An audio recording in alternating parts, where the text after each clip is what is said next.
Welcome to the 3Haunted podcast, where we bring you all things horror, supernatural, folklore, mythology, and all things that go bump in the night. What's up, everybody? This is your co-host, Ashley Lunar Goddess, Gorilla Girl filmmaker and horror-loving cinephile. I'm just your average podcast-producing badass. I'm BJ Sewura, an aspiring paranormal musician who plays live for the dead because the living just doesn't want to hear me.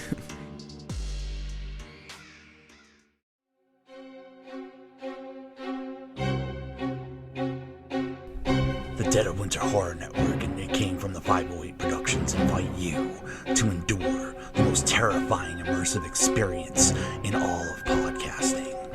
Beneath the Red Umbrella, now available wherever you listen to podcasts. Beneath the Red Umbrella, when the snow falls, the killing season begins.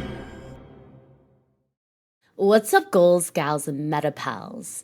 Today we have special guest Benjamin Stimpson joining us to discuss his book of Doves and Ravens, The Witches and Wisefolk of Wales and the Borders. This is a semi-encyclopedic field guide to the witches, charmers, wisefolk, conjurors, necromancers, and other magical practitioners that exist in the folklore of Wales and the Borders. Welcome back, Benjamin. Hello, yes, it's so good to see you both. How are you both? Good. Doing good. It's been a while. I mean, the last time we recorded with you was December 2023. Your amazing episode on ancestral veneration aired February of 2024, and here we are. And it's so weird because it was just after, it was only a few months after my first book had come out. And I was starting to put kind of this idea into fruition, but I was sitting down to actually start to write it. And then all the way, here we are now. And it's out. It's coming out in 2 months. And it's out. Well, it's almost out. I actually got the message from my publisher that it's gone to print now, and it's out in September in the UK. So it's weird. It's weird. Yeah. It's a weird feeling. That's exciting. Yeah. And a lot has changed for you in that time. I mean, I see you've shaved your hair. I've shaved my head. Yeah, but it is boiling over in the UK right now. I can't think what it is in Fahrenheit, but it is, let's see, 26 Celsius into Fahrenheit. So right now in the UK it is 78, and that is not common for here. It is not common for here. But we almost went up to 90 a few weeks ago. It's been weird. So. I'm just about an hour north of London. Moved here two months ago, and I think I may have actually said this when I was talking about. I haven't had a chance to listen to the old episode, but I'm pretty sure I was talking about moving over here for ancestral reasons, and now I'm over here and folklore reasons, You did. You talked about how you were moving over there to connect more to your ancestors, and that you felt more of a connection. And now look at you. You did it. You made the journey. And now I'm here, crimping and saving, and my book buying moratorium was hard. So since coming over here, I have been buying a lot of shit that I don't need, but but it's British shit, so it's good. Yeah, no, it's weird. It's it's weird going to places over here that are haunted or have stories that beforehand I could only be reading about in folklore books. You really get that sense, and the ghost hunting scene over here is, as you can imagine, very, very strong. There's ghost hunting teams, paranormal teams everywhere, because there is every other house is haunted with something. Every other house is 700 years old in some places and has some connection, right? I went to a ruined church.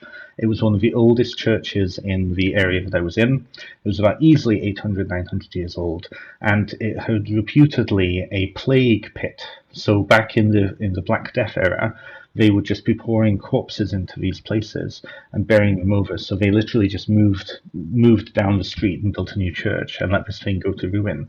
And so it has a dubiousness to it.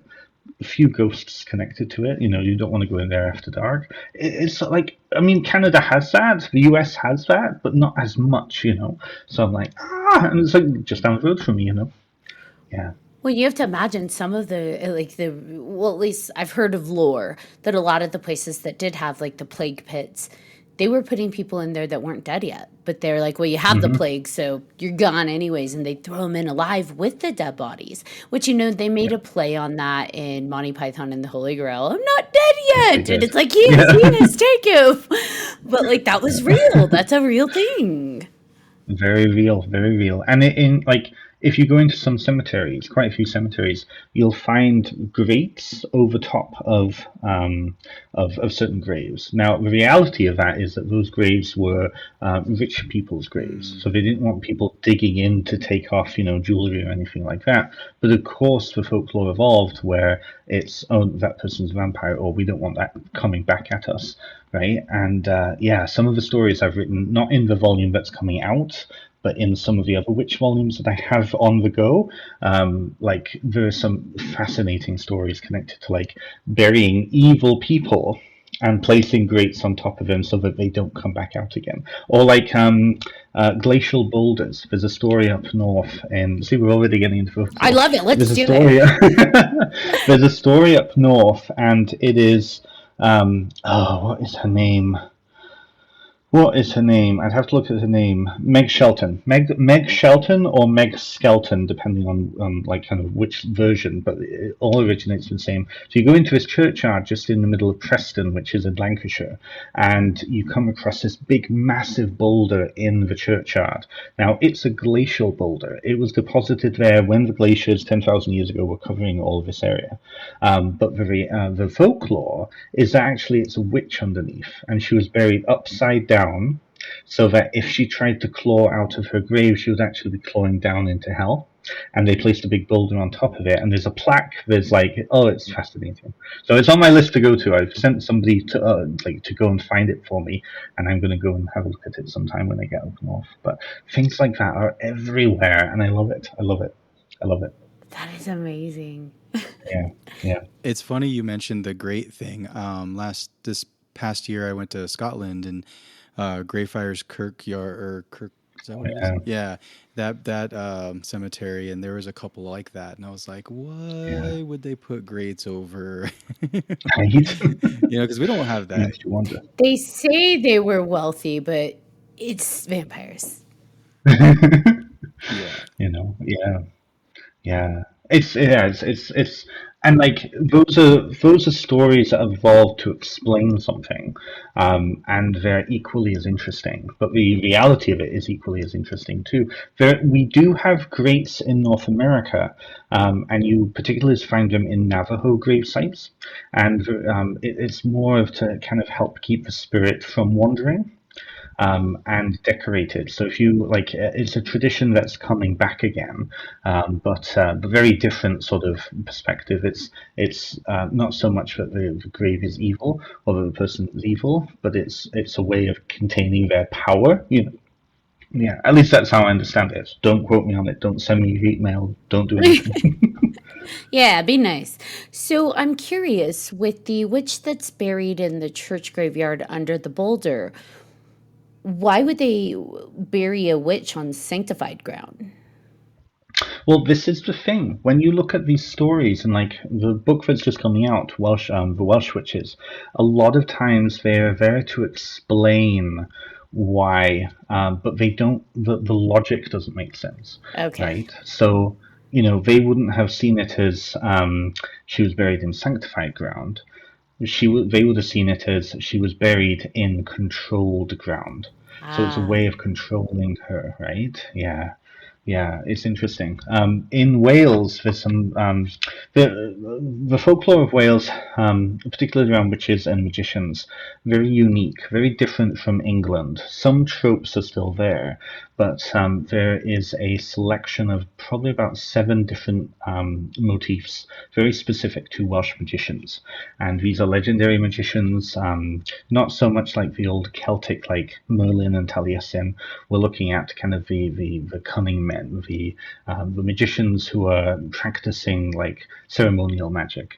And one of the legends is, and I've seen this in probably about 7 of the magicians it's shared between, but they always end up being buried in weird places like church walls, or the churchyard walls. And again, what that actually is it's explaining something weird that you only see in certain churches. Partially because the church has been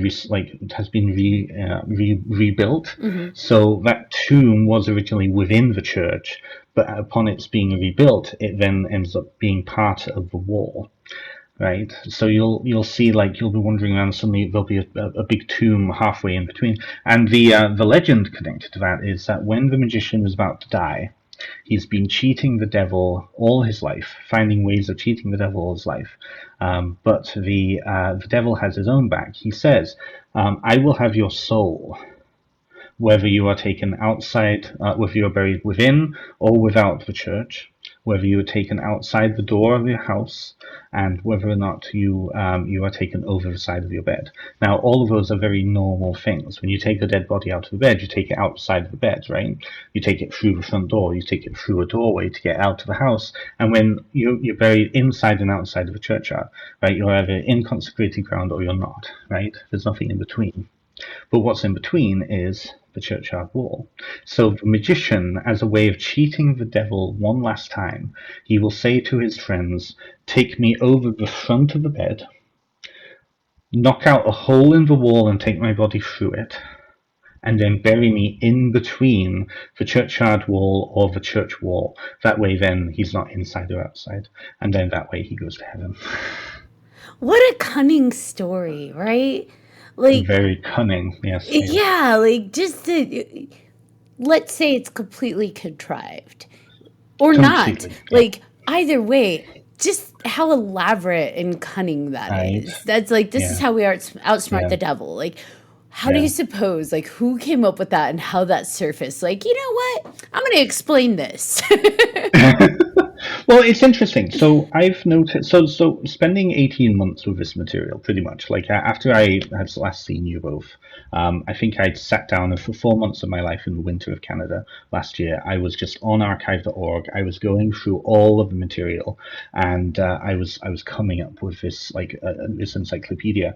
And so when you start to see all of these stories lined up, you can tell that they originated from one point and kind of moved out. So you can kind of, and that's what I've done with my book, is I've tracked them geographically. So they would have started in the Borders region. There's a figure called John of Kent, or Jack of Kent, and he is named after the archetypal Jack figure. So Jack the Giant Slayer, Jack of the Beanstalk, right? That you find in Appalachia and in the West Country in England. So he was called Jack of Kent. He was based upon a medieval monk, but his stories became just contrived and just, elaborated and just, as legendary as they could be.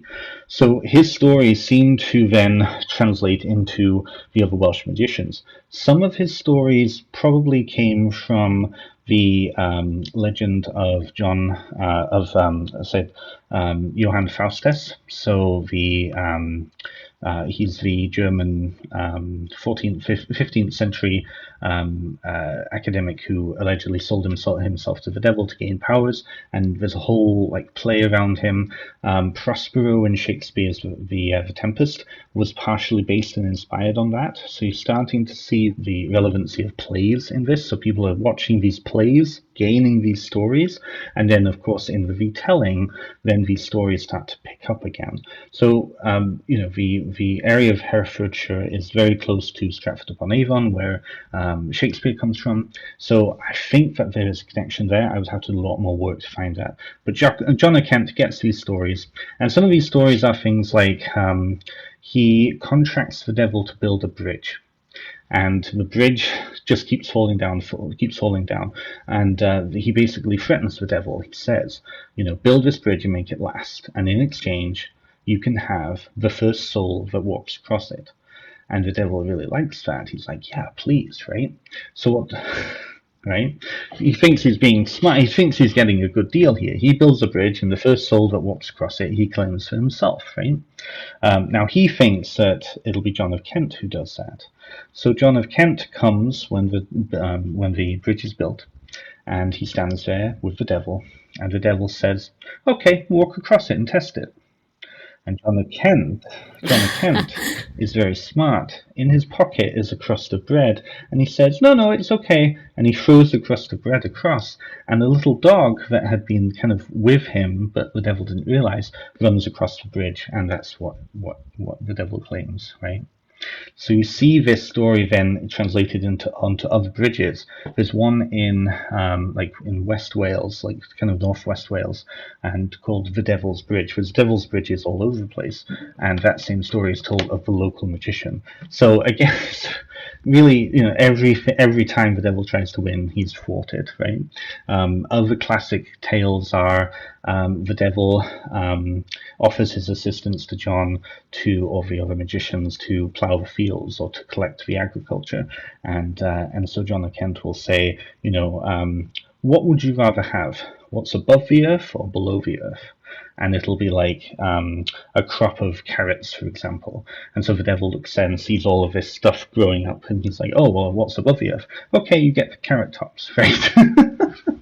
Yeah, and then it just goes on and on and on. Yeah. Has the bridge thing in particular, or any of these other folk tales, have people turned them? Have they gone to these places and, tried to, almost like a paranormal game, turn it into something where they can, try to conjure up whatever? Or is it all just, is it connected to now, or is it just stories? This is the thing. So there are physical locations in the landscape, and this is why so the way that I developed this book was semi-encyclopedic, but it's more geography based. So each of these stories is connected to a particular spot in the horizon in the landscape, and people do go to them. People will go and visit them. Now, of course, go back to, you're living in a landscape with these stories, and it's 200 years ago. Right? It's one of those that you don't go to those places because you believe that the devil is dwelling there. You believe that this is an evil spot. There is in kind of northwest Wales, there's a place called Priest's Pulpit, and one of the local Cunningfoot man, who is like legendary in that area, it was believed that he would go there, and it's this it's kind of this little rocky structure in the middle of a river, and the river flows around it, and it looks like a pulpit, right? It's just a little tiny thing, but you could easily see somebody going and putting a book on there and using it as a pulpit. Now, for centuries, people didn't go there because it has an eerie reputation. And some of the stories were that his magic book was, when he was about to die, his magic book was thrown into the water, and his daughter wanted to keep it for herself. First went there, didn't throw it into the water, came back to him. He said, "What did you see?" And she said, "Oh, nothing." So he knew then that she had lied. Go back and throw it into water. Okay, goes back and throws it in water, throws it in, and hands come up out of the water to grab hold of the book and bring it back down. So these are places that people knew about in the landscape, but they had reputations. They didn't go there. And yet, at the same time, there are other places in Wales that people, it's recorded that people would go there for particular reasons. Magic in Wales back then was not like an English thing where it was all seen as evil. It was seen as everyone does it. Whether you do it for good or bad is what makes it witchcraft or just magic, right? So in North Wales, there is a particular well, very famous well. It's called the Well of St. Elian. And people would actually go, and it was a cursing well. You could write on a rock the name of somebody you wanted to curse and place it into the well. And eventually the authorities had to stop people from going there because so many people would be doing it, First of all, that poor dog. That's right. That poor puppy. Second of all, that's how you get hellhounds. Yes. By the way, that's the birth of the hellhound. Well, and Welsh folklore has a form of hellhound called the Cwn Annwn. They are the hounds of the otherworld and the spectral hounds of the wild hunt. And so the idea was that this little puppy would have joined the hounds of the spectral hunt, whether it be led by the devil or some of the other notorious characters. So people aren't as worried about the dog because it went on and did cool things. It's great. It was a good thing. The dog's good. He's away from an owner that would sell his soul. Exactly. Yeah. Now the story with the book and like the hands pulling it in, that's so phenomenal. I love the imagery in that. That's fun. Now, where do you find this? I know you said you went through archives, but how are people piecing together these archives? Is it just someone's going in and writing it down and it's being archived? Like, how's that work? So, as far as I know, this is the first book of its kind, and other folklorists in Wales who I've had endorsements from have said the same. And essentially what I had to do was I created a whole system. I found the sources, I placed them by date, basically, so that I could follow a story through the written sources. Because with folklore, you've got oral folklore, right? You've got the ever-changing oral folklore that you would be told, you know, at your Maymore's house, or like, you know, gossip in the bar or something like that, you know. And then you have the written record. And the written record is not written for people who are living in space, like the places that they're writing about. It's written for the outside audience, right? Oftentimes, these are the only records of these stories because, at least in Britain, the start of the 20th century is also when so many things were changing that people were not telling the stories anymore. Many stories were being forgotten, place names were being changed, and so, you know, people moving away.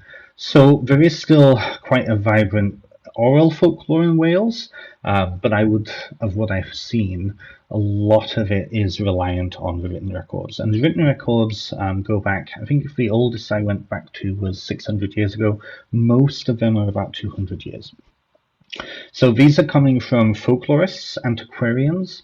You're looking at like political kind of nationalists, and nationalists not in the present sense, nationalists as the wanting to really focus on surviving of the culture, the survival of the culture.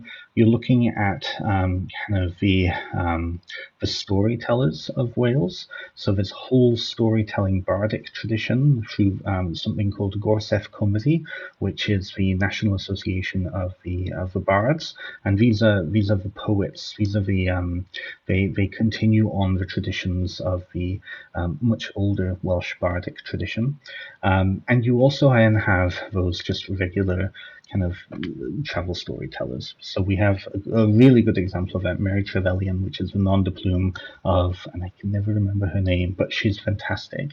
But she was essentially writing for people in London, in the United States, in Canada, in, you know, outside of Wales, to entice them to come and visit, right? They would travel, like little travel stories, right? And that makes up the bulk of it. Most of those stories will be reliant on each other. So as you're watching in the successive retellings, you can see that stories are then changing, right? Little details are being added here, details fall away there. So eventually what you have is, like how I look at it is, you've got a story that starts in 1702 in a chapbook, and it ends up being very different in like 1896 when it's written in a Folklore of Wales book, right? And some of these stories were actually created for the tourist trade.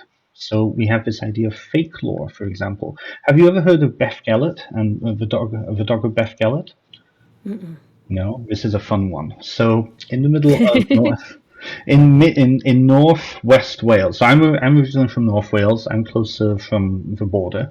But if you go right down into the area of Snowdonia, mountainous region, there's a place. It's a dolmen stone, I believe, like Neolithic burial site, basically. And the local pub owner in like 1762 or something like that, in the 1700s at least, was seeing that so many English people were coming up to go to Dublin because it was on the road that led up to Holyhead that you could then go over to Ireland in, that he decided he wanted to attract more people because he wanted to sell more ale. He was, prime location to come and visit.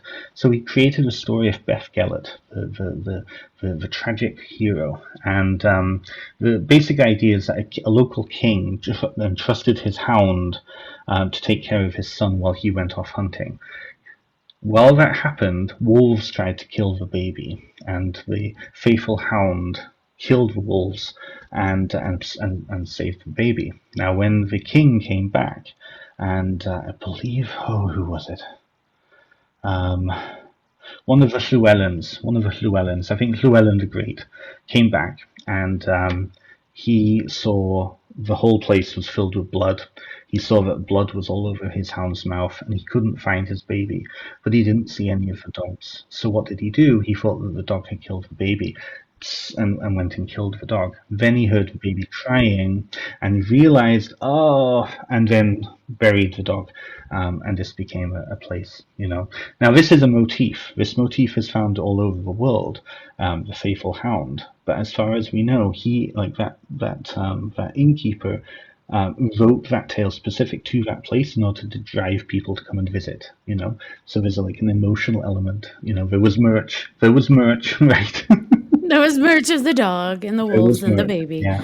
And even today, people come and visit Beth Gelert because they want to go and visit Gelert's grave, Wouldn't it be interesting, too, because I think this has come up before, the idea that you manifest a story. So where there wasn't a spirit or a ghost before, because so many people believe it, the energy around it actually kind of pulls that into play.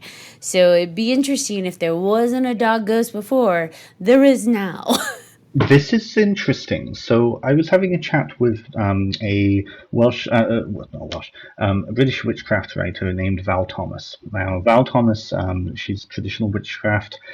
She's based in Norfolk, and over there is a ruined church.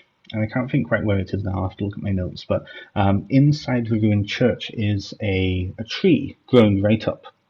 And, this is very common. There's tons of ruined churches over here, and they're growing in. But the local legend with that is the wooden leg of a witch who had been killed and buried under the church. And that's why it's ruined. And that wooden leg took sprout and turned into the tree. Now, that particular version of the legend can only be traced back to the early 2000s online. I couldn't find any mention of it anywhere else, but it's being presented as this is the leg of a witch. Now, I look back, about 100 years ago, there is a very small legend, very small mention of this tree, and that it's somehow connected to some sort of a woman. Right? That there's an old woman who was buried, and this was somehow her wooden finger or something like that, right? Now, where the witch part came in is Val was able to find one single reference 50 years ago in a little tiny folklore book that said that this woman was accused of witchcraft. Not that she was a witch, but that she was accused of witchcraft and so killed. And this is her finger pointing up to the sky accusingly, right? So that went from this is her finger to this is her wooden leg and that she was a witch. Now, if you go there and I asked Val, what does it feel like? She said, no, there's something there. There's definitely something there. Whether or not, a spirit that was dispossessed, spirit of somebody who was accused of witchcraft and killed, found this place and the legend connected to it and kind of took home there. I don't know, but she said that there definitely is. So it's on my list of places to go and visit. This is the cool thing. I can actually go to these places now as opposed to sitting in Canada, It's going to be like a follow-up to your book of these are the places I visited. This is what I'm almost like a traveler's log, basically. A companion log to go with your book. Yeah. But it's interesting because, when we look at it, when you look at the legends, it seems that these legends kind of accumulate things. They attract things. So up in Scotland, there is a witch memorial. And on it, there's no witches that have been recorded to have been killed in that area. Nobody knows where this came from. We do know that it's at least 150 years old, because if you go back in the written record, we can find information about it being a witch memorial. But nobody knows who it's for. It was well past, it was 150 years since the last witch in that area was killed. There's no mention of something, right? But it seems to attract controversy. So very notorious British serial killers, Mara Hindley and the other guy, I don't want to say his name, but they killed 7 children up in the north, buried their bodies up on the moor. They were notoriously horrific people, and they went and visited this witch memorial before they started doing this thing, or even while they were doing these horrific acts. Right, they were attracted to it for some reason, and then just even recently, somebody was murdered in that region, and their body was dumped near the witch memorial. So it's attracting something, and people who've gone and visited it, who I've had a chance to talk to, they said it has a very ominous vibe when you get close to it. So I do think that stories kind of anchor something, and then other things get kind of attracted to the story and the place, When you think about what people even do now, you hear about the devil's chairs at cemeteries, the devil's bridges, the devil's gates, the devil's everything. People go and visit those places, and they find altars, and they find gifts and things to just it. Again, they're pushing their energy and their intentions onto that place, and you have to believe after a while it just kind of accumulates and aggravates, and like you said, things get drawn in. So if there wasn't something there before, definitely things get drawn in. And so it's kind of fascinating, though, with the one you just mentioned, that it's a similar kind of vibe. You have these people that then go out and murder, and it's like, what in the world? What is happening? Yeah, it makes you wonder, right? Sorry, go on, BJ. No. This is why I want to go. You want to murder? Well, no, but I want to, because I think about these places and I want to feel it for myself, right? Yes. Because it's different from it's why you're there. That's why you moved there, right? You can tell the stories, but until you are there and you feel the air and there's the vibe of the place, you don't really know. Do you have a top 5 of the places that you've researched that you haven't been? Ooh, that's difficult, because I've studied the whole project put together. The Welsh project was only about 112 places. I think I've gone into about 400 just with the other siblings. I ended up writing this project originally to be 1 volume, but it was way too much. Nobody was going to take it on like that, so I've had to subdivide it out. For Wales, there's some particular places. There's a place in southwest Wales called Cwrticadno, and it is the farmstead of Dr. John Harries and his family, and they were notorious, not notorious, famous cunning folk. They were witch doctors back in the 1800s, and a whole dynasty of them. And I really want to go and see their house. It's still there. In the stories, when you look at all of them collected, it says, this is the barn that he conjured his demons to come and speak to him.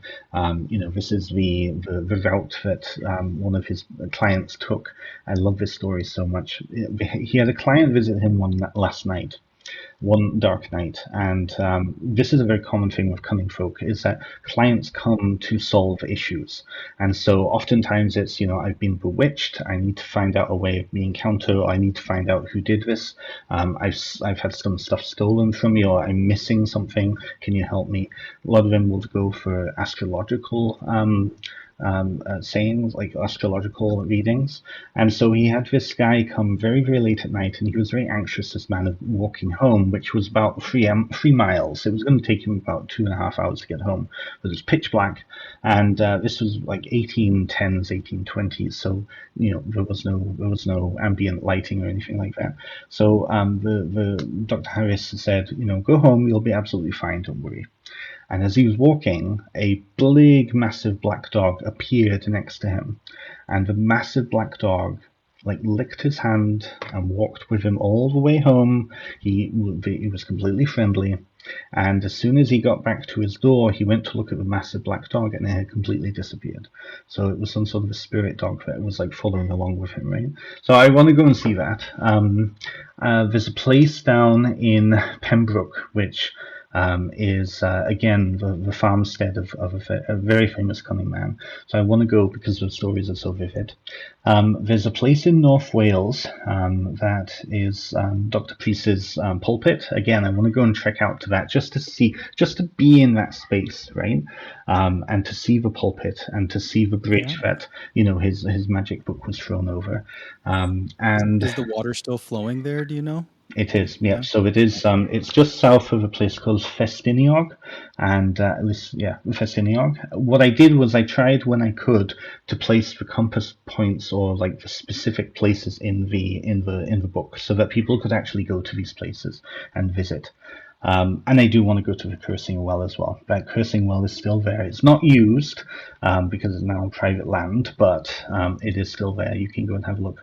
And the little chapel next door is something that you can go into and have a look at. So, yeah, there's so many places. That's why I loved doing this project in this way, is because it will allow people who are over here to just go and find these places and just be, because they're everywhere, Yeah. Now, when it comes to magic in Wales and the borders, you have your witches, charmers, wisefolk, conjurors, just like a whole variety of magical creatures. Does it follow a specific kind of, I'm trying to think of the way to say it. Like worldview? No, for example, with the Hispanic community, like if we're talking about Mexico, it's passed down from family to family, generation to generation. Is that how it is there, or is it more like a self-taught, self-explored? Well, it's how it is now. Is that most people are learning through, like neo-pagans, are learning through books, right? Traditionally, so curanderos, brujerías, right, are the same class of people that hexenmeisters, cunning folk, wise folk, Dina and Hospice, right, fairy doctors in Ireland. That was a very like Pillars down in southern England, right? They are the same class of people because they're working within the same worldview. They're working within a Catholic worldview. They're often using the same materials. So like the just kind of differentiated for landscape and culture. Right, so like with brujerías or curanderas, they're using folk charms. They're using folk charms that are derived from, Catholicism. You also then have, I'm not mansplaining which tradition to you, you know all of this, but for your audience, right? For our listeners. For our listeners, it's very adaptive, right? So traditionally in England, before the Reformation, before Henry VIII split with the church, it was a Catholic country. Same with Wales. So a lot of the folk charms that we have in Wales is actually, when you really look at them, they're Catholic charms, Catholic traditions, Catholic beliefs, right? So when one of the common ideas is that the clergy, and this is even after the Reformation period and going into the Protestant period, the idea is that the clergy are inherently magical and that they are able to do things like cursing and also blessing. If they're able to touch you, then they're able to cure you. Their books are magical because the Bible is magical, right? And that is very similar to what you find in Europe and in the New World. Cunning men, or I should say conjuremen, down in the south, right? Granny magics in Appalachia, hexenmeisters in kind of Pennsylvania and up that way, New England, and even going into kind of your areas, right? They're all operating on the same general view that magic, as long as you are doing magic for good, it is for good, right? If you're deciding to curse, then you have to look at the idea behind it. Same with spiritistas down in the Caribbean, right? Or any of the other kind of folk traditions down there, right? Oftentimes they're flourishing within a Catholic worldview, even if they are pre-Catholic or pre-Columbian, right? So how it works then is, through that sympathetic tradition, but oftentimes it would have been within the family. You have regional variations, but then looking at the folklore, the folklore that I've found, at least for Wales, was written down in the past 200, 250 years. Most of that is people are moving around by that time. They're sharing traditions. So you find that throughout dispersal, certain folk charms are found throughout the country. There's a particular charm using red thread wrapped around for the broken heart. But that's also a curative for heart disease too, right? You find that what will happen is stories will start here, be told to the next district, be told to the next district, and so on, and then they flourish over a span of like 150 years, right? So things, things move around. Traditionally, it would have been handed down in the family. So you see with Dr. Harris, for example, he's a dynasty. He's part of a dynasty, and there's quite a few of them in the folklore of Scotland and Wales and England as well. You find that because the books are being passed down in the family. These are astrological texts. These are the books of Agrippa. These are the handwritten grimoires. So like the Goetic, the Seals of Solomon, for example, they're being handwritten down and then being passed down into the family.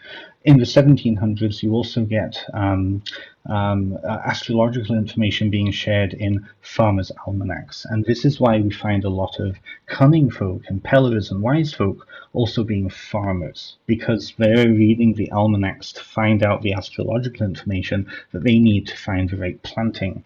And by this time, their literacy was already quite high in that community because they were the owners of the land. These were not the lowest laborers that you could find. These were the owners of the land who had the time to devote to studying medicine, studying magic, while also, their farmer laborers are running their farms for them. So they were looking at farmers' almanacs. And so if you're looking for folk magic, really good folk magic in the United States, get an old farmer's almanac from the 1800s or 1700s, and you'll find some really cool stuff going on in there. Yeah. So the common thread is Catholicism because it was kind of touching everybody, but then the family lines put their own kind of unique energy into it. So then how do the necromancers come into play with that? Because we don't tend to see a lot of necromancy in Catholicism. Not that I'm aware of, other than Jesus coming back to life, apparently, but I could be wrong. I would argue, because this is when it gets to a definition thing, right? So in the 1600s, late 1500s, early 1600s, you're starting to get all of these laws being passed against witchcraft, right? And it's also coinciding with laws against Catholics in England, at least, right? Now, in the many cultures, particularly the church, were very cautious and wary of magic, even though the ceremonial tradition was being passed down through the church monastic system. So you had monks all over the place practicing, spirit demon conjuration and whatnot, right? Working with the dead, that kind of thing. Again, it came down to worldview. There's have you ever heard of the Testament of Solomon, the story of King Solomon? Yeah. Right, so that became, at least in the monastic tradition, that became the modus operandi for the magician, right? King Solomon was conjuring demons because he was doing it for the glory of God. So these monastic monks, and then going into Protestant times, these clergymen were conjuring spirits because they wanted to do good for the world, right?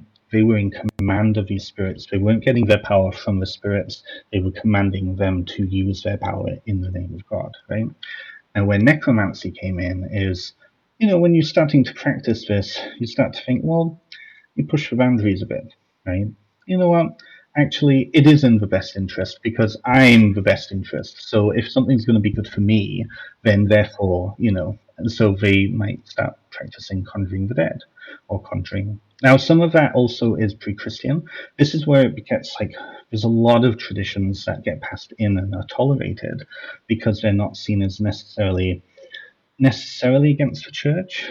And particularly when we get into the Protestant versus Catholic dynamic, it's like, well, we need to have a stable hold over our people that we've colonized, or that we've taken over, and therefore we'll tolerate some of these things.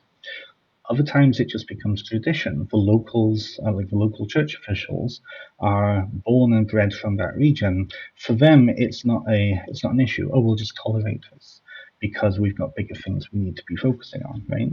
So, necromancy is something that I think is at the core of Catholicism and Christianity, because the veneration of the saints. What is the difference between venerating a dead saint through all of their body parts and conjuring the spirit of a dead person to do good for God, right?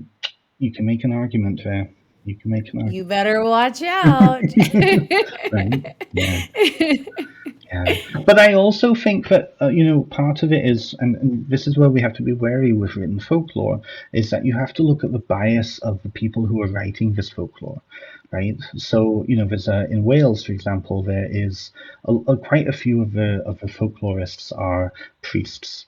Or clergy, I should say. They're reverends, they're Methodists, right? They're nonconformists, and they're actually recording all of these stories as a way of like pointing their finger. No, no, no, no, no. But in so doing, they're actually recording all this information for future generations. But you have to look between the lines. So they may say, what somebody is doing is necromantic, when it actually isn't. But to them, any kind of magic is infernal evil, and so therefore it's necromancy. Yeah. Right. And it also, like, I think about what affects their society, right? Like if it's certain diseases, certain things like that that are affecting this particular group, then you have to change some things. You have to have a different way of controlling them or helping them, and maybe that certain practice doesn't fit. So yeah. It's also, a lot of these writers are also outsiders to these communities, so they may not necessarily be seeing it in the context, the cultural context. And a very good example of that for North America would be like, the Day of the Dead, right? Dia de los Muertos, right? From it inside a Catholic point of view, it makes total sense, right? It already is the Day of the Dead, the veneration of the dead, the Day of All Saints, right? And so all of the other parts are cultural then. They are localized. But if you're coming from a Protestant background, where anything to do with the saints, anything to do with veneration of the dead in any way is seen as demonic, right? And you don't get that, you'd see that as demonic, you'd see that as necromancy, right? So it's like, okay, who are we privileging here when we're reading these stories? So you have to look at between the lines, right? Well, and it's pretty fascinating when we're talking about cultures and lore and things evolving, because like you said, you had people moving around and that changed the lore, and it kind of became a hybridization of these different beliefs. And we also see that now as it's evolving and I'm going to go back to Mexico, but we have you mentioned Dia de los Muertos and how that's a veneration of people that have passed on and ancestors. But now what's kind of been born of that, now we have Santa Muerte, and she is the Lady of the Dead, and now we've got an entire culture that has a veneration for her, and where some might be like, that's bad, you don't worship some person of the spirit of the dead.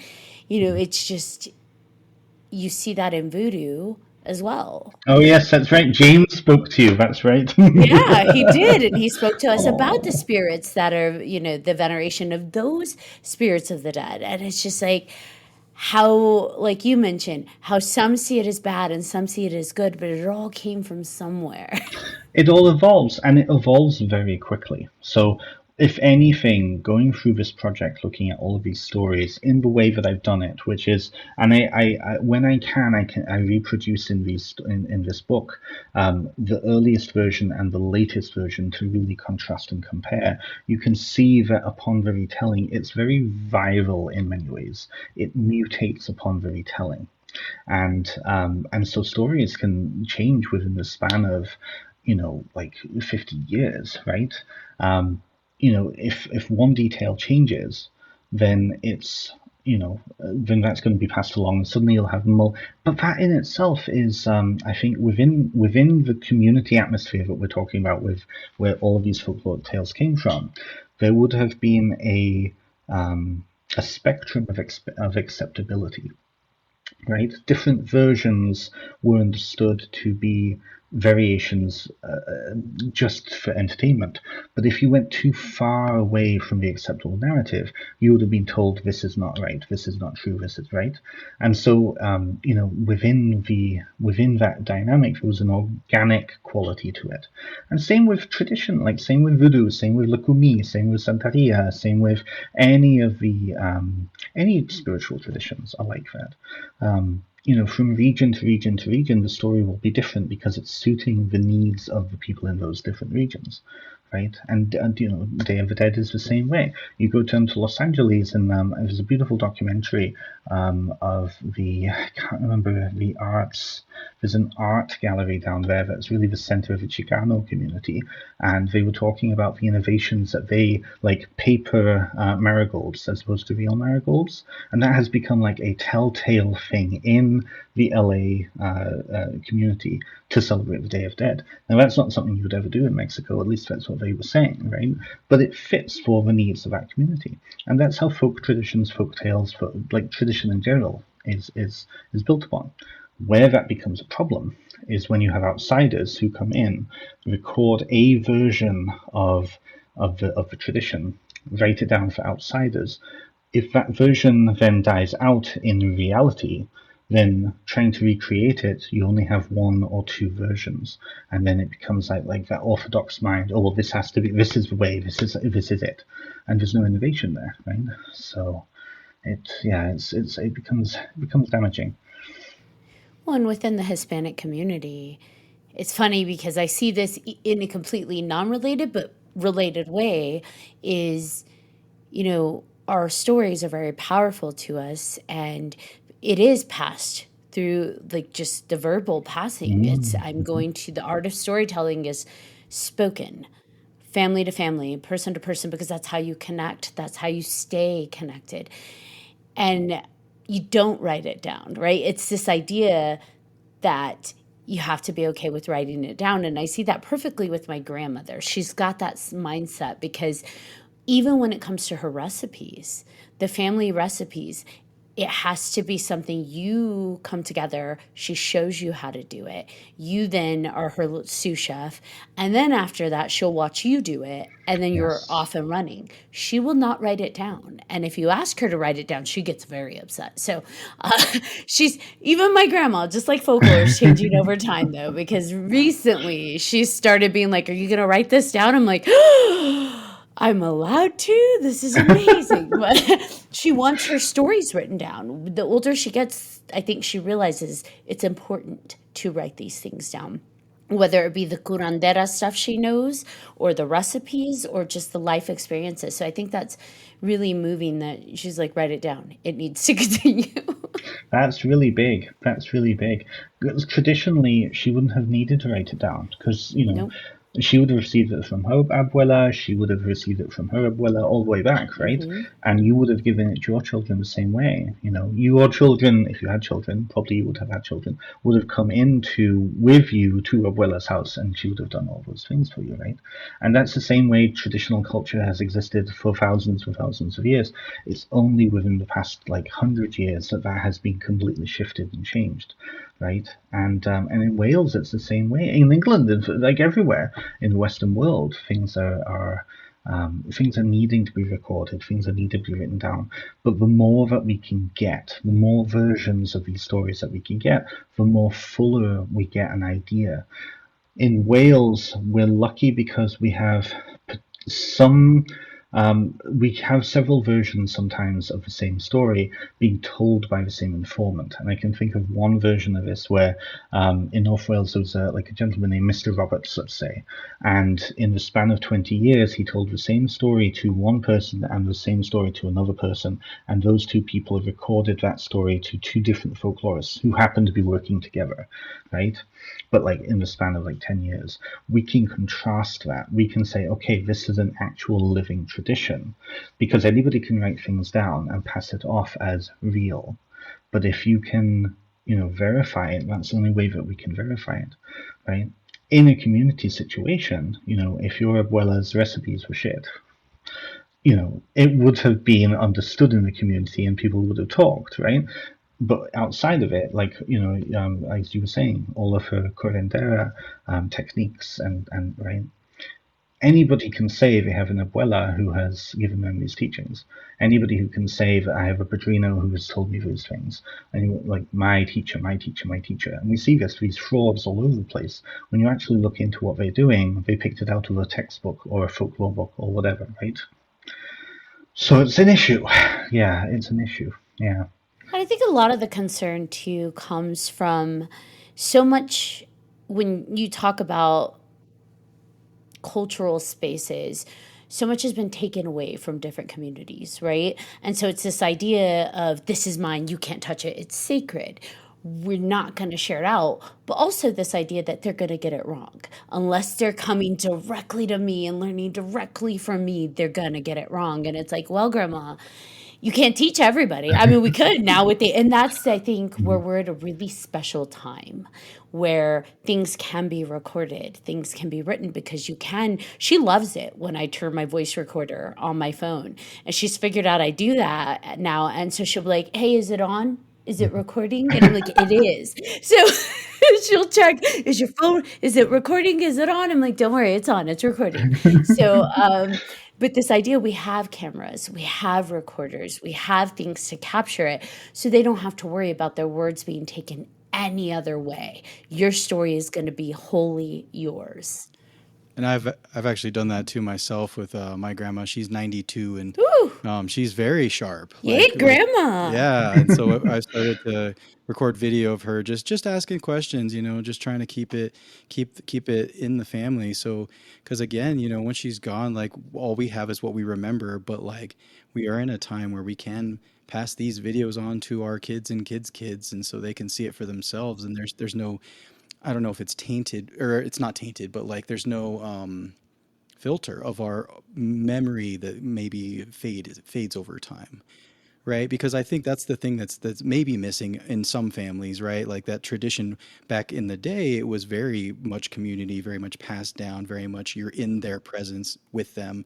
But now we're more distance, and since COVID and social media and all the other things, we don't have as much of a close community.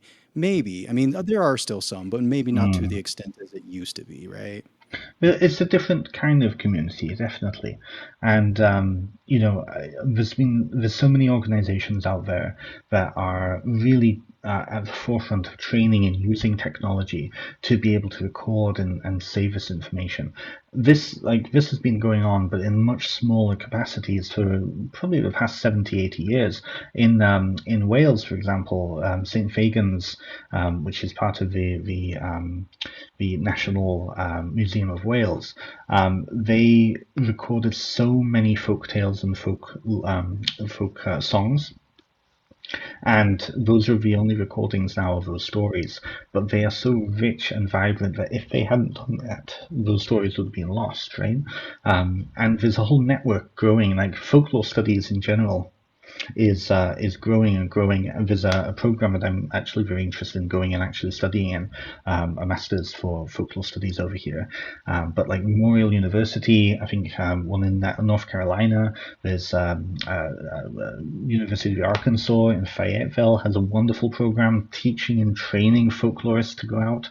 And certainly there's in like the pagan community, there's some really good material coming out now to help to teach people to save their family traditions in order to then preserve them for the future.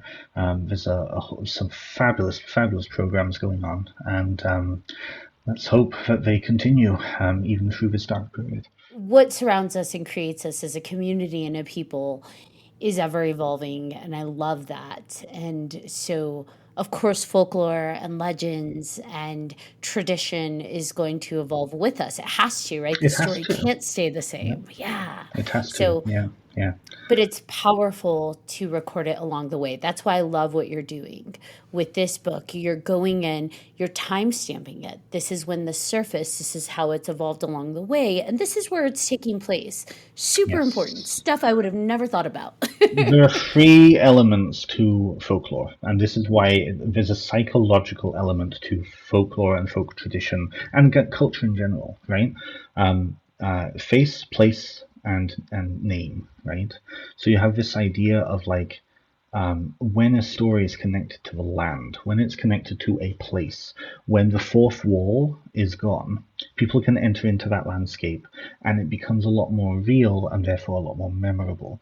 And what was really important for me, the reason I did this book in the first place, was I was seeing so many people in the States, particularly people in the witchcraft community, saying this is an old Welsh tradition or this is an old British tradition and this story. And when I looked at it, it was like, no, this is created. This is obviously created by you, right? There's so much bullshit, let's say. And I don't want to, I want to stay positive, but there's so much misinformation. Sometimes you just gotta call the bullshit. But it's like, it often comes from the same people who would say the same thing about many marginalized communities, right?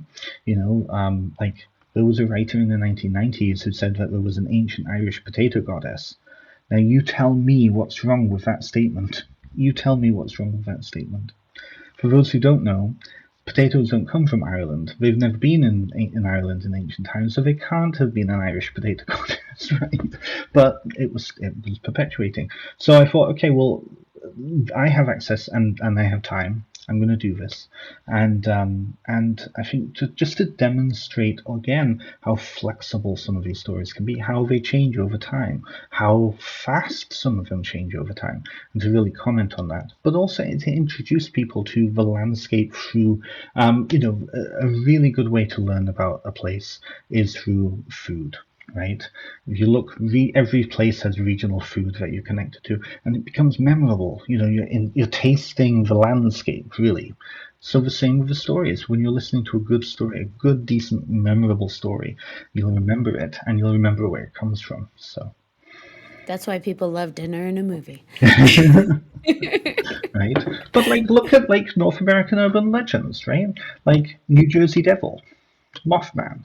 You know, going out into the woods up in Seattle or in like the Colorado, in the Rockies, right? You know, and you might turn the corner as Bigfoot, right? You know, what is that place down near you two? Watchers. It's like you're driving along in the desert and you look off in the distance. There's like giants who are like looking at you. A giant what?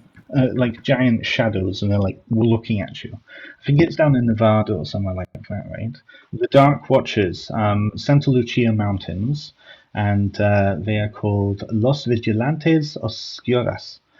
Is a name given to a group of entities in California folklore purportedly seen observing travelers along the Santa Lucia Mountains. And they're very tall, sometimes giant-sized, featureless with dark silhouettes, right? Now, if you're in that place, any moment you could see, like, look over and see dark shadows staring at you, like, right? It's memorable, you know. I wake up with that, so we're good. And then one of these describes them with like, you know, hats, and I'm like, yeah, I've seen them. Oh, on stages there. Good old Hatman, yeah. Little Hatman. Los Vigilantes Oscuros. That's awesome. Yeah. I'm gonna have to look in more. We're gonna have to look more into that. You just gave us a new one. There you go. Right. It's again, it's one of those things. I love cryptids so much. Honestly, they are literally the modern folklore being created. Right. You know, love it. You know, like Chupacabra or like La Llorona, like. You know, see, we don't use her name, Benjamin. Don't use her name. I'm Hispanic. That gives me the. Okay. Don't do it. She's gonna come to your house. She's gonna go on a boat all the way over. I don't know. Can she just dimensional travel? Either way, she's gonna visit you. Keep it up. Maybe. Well, I already got Bloody Mary coming after me, so might as well share their love. They're like this. I think they're sisters. I'm just saying. Are. I think they might be related. They're both vengeful. No.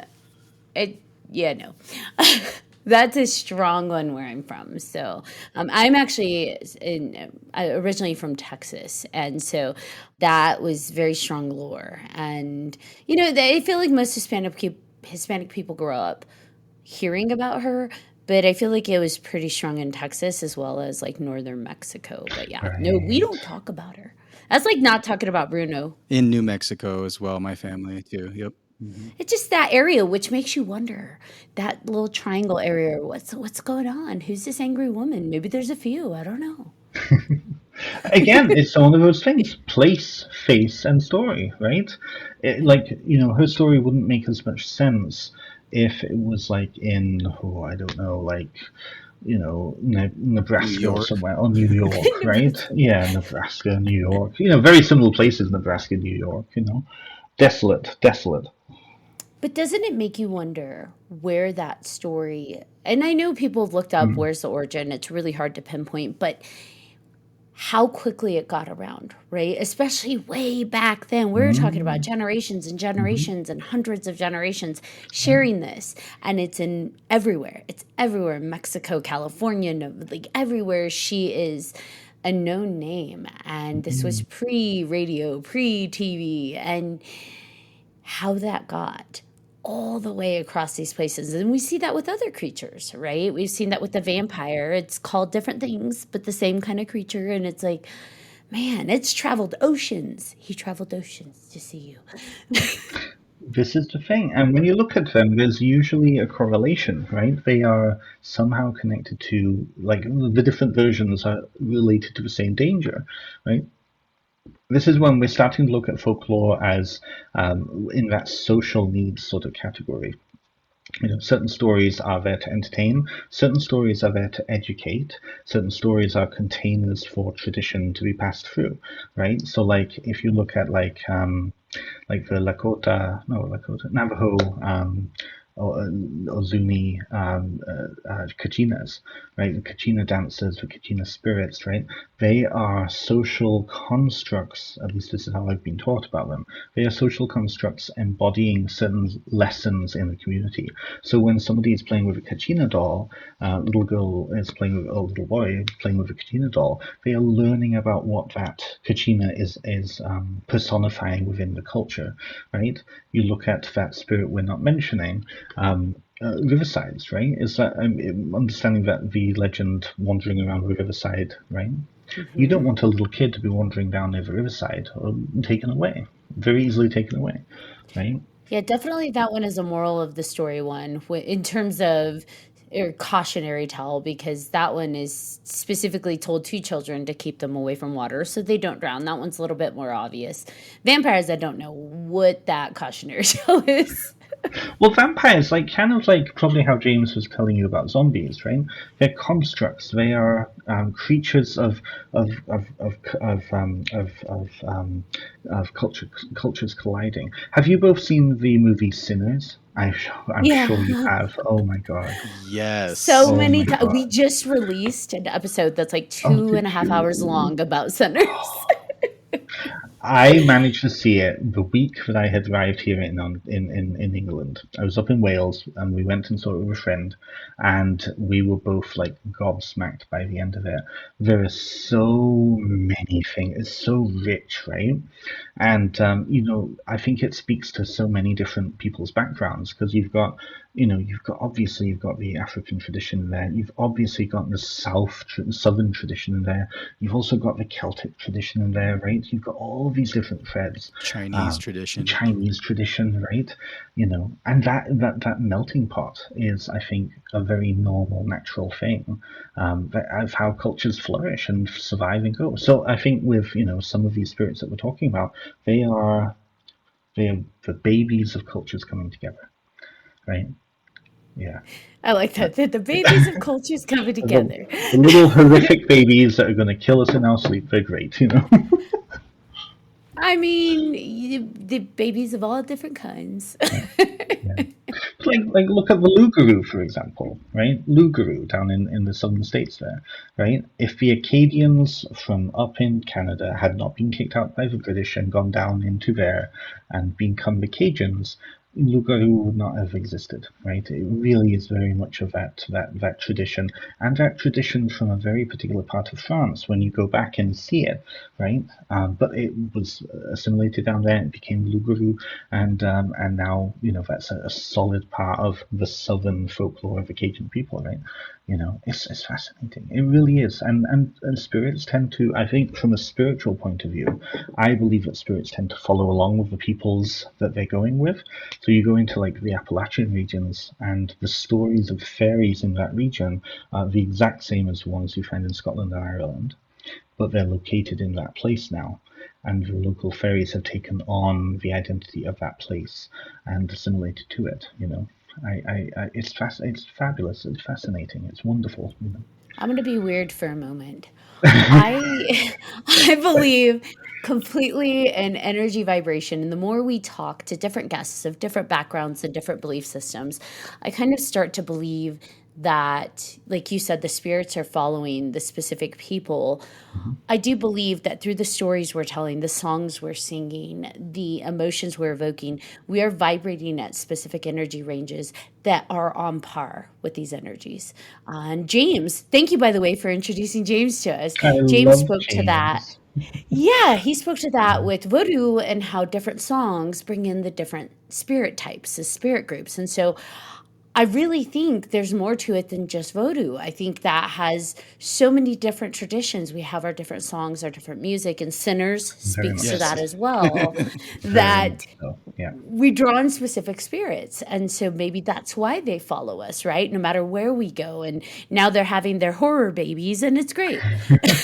Well, and like so, I've been part of an African tradition before. I still have connections with those communities. And when you look at those communities and then other communities around the world, what you essentially have, like the tradition itself, is the relationship between a group of spirits, deities, and the living people who are in relationship every generation with them, right? New people coming in. So, like the Loire are a good example of that. They are not just spirits and deities, they're also spirits of Vaudouisson, right? They are people who have been practitioners in life. They die and they evolve and they go on and they become Loire, right? Some of them were actually part of the Haitian Revolution, so they are part and parcel with this community, right? And so when people are initiated into that community, they become part of that community and they are taught how to work with these spirits. Every tradition is like that, and every religion is like that when we see it through that lens, you know. Espiritismo is a really good example of this too, because you have the individualistic kind of Western espiritismo, which is very your own spirit chords. You're working with the spirits of your own spirit chords, but then you go down to like Venezuela, and you have like the cult of Maria Leonza, or you have the form of espiritism down there, and you get communal spirit chords, right? These are spirits who were part of that living community when they were alive. And what do? When they die, they continue working with that community, right? This is where ancestral veneration, like that scene in Coco at the end. Oh Coco. gosh, don't bring that up. I already Yeah. told you that makes me cry so much. So But we good saw though. that was Remember me. I know.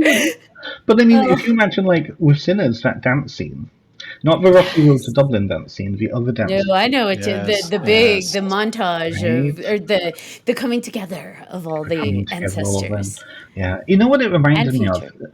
There was that scene in American Gods where, have Hmm. you seen American Gods, where Bill Chris is like being Hmm. taught how to be a god again by Yep. Oshun and Yemaya and the Orishas, and they're in that dance, they're in that dance, and that old woman is sat there just looking miserable, and she just starts to dance, and the drums are going, and the Orishas are starting to dance, and then the woman gets up and she's dancing, and it had that like, oh, it just, yeah, Sinners was great. Anybody needs to go and watch it like multiple times, I'm already four Yay. four viewing. So you mentioned ancestral veneration, and we've talked about your newest book. I know you've Yes, got more on the pipeline. You've got probably so many more. Where can people yes. find more about your work? Right now it's all benstimpson.com. All of it's on there. So the newest book is on there. It's up for pre-orders in the United Kingdom. It won't be available until kind of early 2026 in the United States. But yeah, all of the stuff is on there. Also, my first book that I keep forgetting I actually wrote. I'll be honest with you. I don't even know what's in it now. I'll have to go and read it.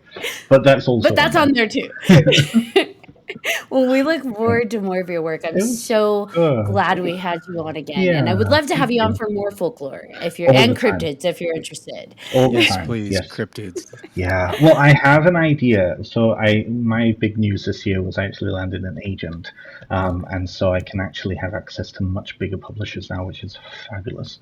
So I have whole ideas around cryptids. I really want to do a book on cryptid, but of like European cryptids, because you see a lot of American cryptids, but like over here, you don't hear so much about like the big cats that are a very regular story over here. Like people are constantly thinking like they're seeing big cats over here, like escaped lions, escaped leopards, things like that. So so I want to do that. So yes, I look forward to that. It'll be so fun. Yeah. That would be amazing. And thank you again. You've been phenomenal. Thank you. So good to see you both again. Yeah. Yeah. Likewise. Thank you for coming on. There's so many things that we can talk about forever. Like So we're going to do another episode with you. It's settled. I'll book it. All right. Well, I'm going to go ahead and bring us home because I know you guys are on a time frame. So thank you, everybody, for tuning into this episode of 3Haunted Podcast with your hosts. I'm Ashley, Lunar Goddess. And I'm BJ Segura. If you have any questions, comments, or episode suggestions, please email us at 3hauntedpodcast@gmail.com. And if you haven't done so already, please like, follow, and subscribe to all of our social media. You don't want to miss amazing guests like Benjamin Stimpson. Also, don't forget to check out 3hauntedpodcast.com, where you'll find all of our past and current season episodes, as well as guest information and all kinds of awesome merch. Until next time.